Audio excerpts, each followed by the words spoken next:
আজকে ঈদের দিন, কিন্তু খুব সকালে ঘুম ভেঙে গেল। তাই চিন্তা করলাম ছোটোখাটো একটা ব্লগ তৈরি করার জন্য কিছু ভিডিও করি। যে ঈদ যাবে আপনাদের সাথে একটা ব্লগ শেয়ার করব না, সেটা কিভাবে হয়। এখন আনুমানিক সময় সকাল 5টা।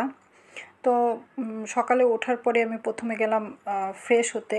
তা আমি সাধারণত আড়ংয়ের ফেস ওয়াশটা ইউজ করি, এটা খুবই উপকারী ফেসের জন্য। আর যেহেতু এটা একটা হার্বাল ফেস ওয়াশ, এরপরেই গেলাম চিয়া সিড ভেজাতে।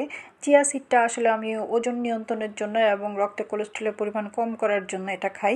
এটা স্বাস্থ্যের জন্য খুবই উপকারী এবং গ্যাস্ট্রিকের সমস্যাও দূর করে। সো যাদের গ্যাস্ট্রিকের সমস্যা আছে তারা এই চিয়া সিডটা টেস্ট করতে পারেন এবং সেই সাথে ওজন কমবে এবং কোলেস্ট্রল নিয়ন্ত্রণ হবে।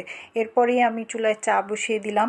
তো অনেক দিন রোজা রাখার পরেই প্রথম চা খাচ্ছি। তো আমি আসলে এখন এত চা খাই যে চার প্রতি মারাত্মক একটা নেশা হয়ে গেছে, কিন্তু এই গত রোজার 1 মাসে আমি চা একদম ছুঁয়েই দেখিনি।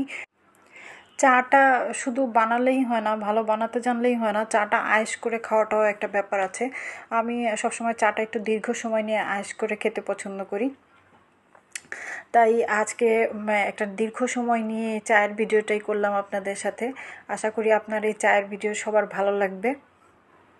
ব্লগ টাইপের ভিডিও তবে আমার এই প্রথম, এর আগে কখনো তেমন একটা ব্লগ করা হয়নি।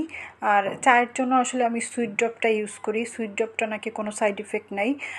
তারপর সবাই বলে যে এরকম 0 ক্যালোরি জিনিসগুলিতে, চিনির উপাদানগুলিতে আসলে কিছুটা ক্ষতিকারক থাকে। তো কিন্তু আমার চাটা একদম খালি খেতে ভালো লাগে না, তো কিছুটা সুইট ড্রপ নিয়ে নিলাম। এবারে ঈদের ড্রেসটা আমার নিজের ডিজাইন করা। এখন আসলে ডিজাইন করা ছেড়েই দিয়েছি, একসময় প্রচুর ডিজাইন করতাম। চাকরির জন্য সুবাদে এত বিজি থাকতে হয়, তো এই কারণে ড্রেস ডিজাইন করা ছেড়ে দিয়েছি। তো এবার চিন্তা করলাম নিজে ডিজাইন করে একটা ড্রেস করি। কিন্তু আমি সব কিছু ডিজাইনটা আমি দিয়েছি, কিন্তু লেসটা আমি ইয়োগটা আমি দর্জি দিয়ে লাগিয়েছি, কিন্তু দর্জি খুব ভালোভাবে লাগাতে পারিনি, যার ফলে ড্রেসটা অত সুন্দর হয়নি। কিন্তু ড্রেসটা যদি সঠিকভাবে হতো খুবই সুন্দর হতো। তো এরপরে আমার ড্রেসের সাথে এই কানের দুলটা খুব ভালো লেগেছে। এই টপসটা আমি আসলে কিছুদিন আগে বানিয়েছিলাম। এরপরে চলে গেলাম বড় আপুর বাসায়। বড় আপুর বাসার ছাদ থেকে লোকেশনটা অসাধারণ সুন্দর।